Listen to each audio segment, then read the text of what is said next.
everyone, welcome to my channel. In this video, I am going to show you a website that lets you pretend that you are hacking. It is not a real website, but it looks very cool and you can use it for making videos or pranking your friends. It works on any laptop or PC. So let's get started. First, open Google Chrome and search for GeekTyper.com. Then you will see a warning.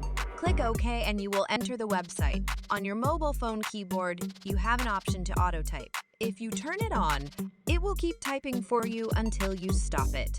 This is great for anyone who wants to make a video or have some fun. Thanks for watching. That's it for today's video.